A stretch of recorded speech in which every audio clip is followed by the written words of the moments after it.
3।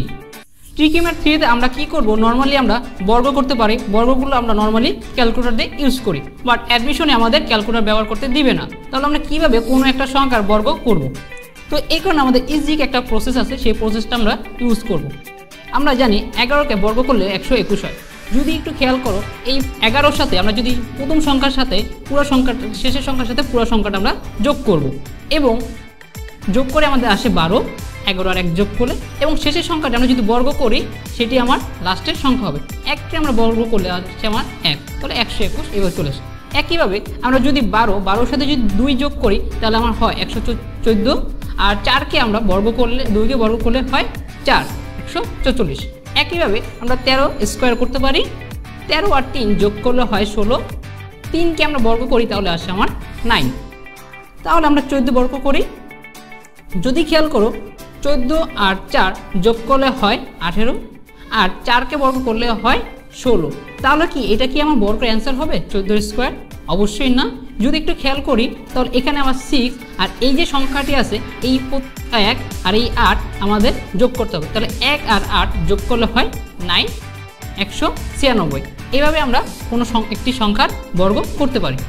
একইভাবে আমরা যদি মাঝে মাঝে আমাদের সমান্তর ধারা চলে আসে, যে 1, 2, 3, 4 এভাবে কতগুলো সংখ্যা যোগ দেওয়া আছে, তোমাকে এই সবগুলো সংখ্যার যোগফল বের করতে বললো। যদি খেয়াল করো এখানে প্রথম সংখ্যার সাথে আমার শেষের সংখ্যা যদি আমরা যোগ করি তাহলে আমার হয় 101, আবার দ্বিতীয় সংখ্যার সাথে শেষ থেকে দ্বিতীয় সংখ্যা যোগ করলে আমার 101। এবার প্রত্যেকটি সংখ্যা যদি আমরা যোগ করি সিরিয়াল অনুযায়ী প্রথম থেকে এবং শেষের দিকে, তাহলে আমার দেখা যায় প্রত্যেকবারই 101 চলে আসে। এই প্রবলেমটা আমরা একটা সূত্র আকারে করতে পারি। যদি খেয়াল করো আমাদের সেই 9-10 এসএসসির সময় আমরা একটা সূত্র পড়েছিলাম, n × n+1 / 2।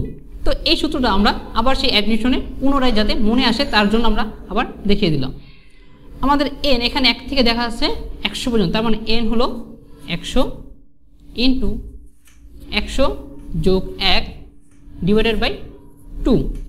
তাহলে যদি খেয়াল করি তাহলে 100 আর এখানে 100 + 1 গুণ হবে 101 / 2, তাহলে আসে আমার 50 × 101।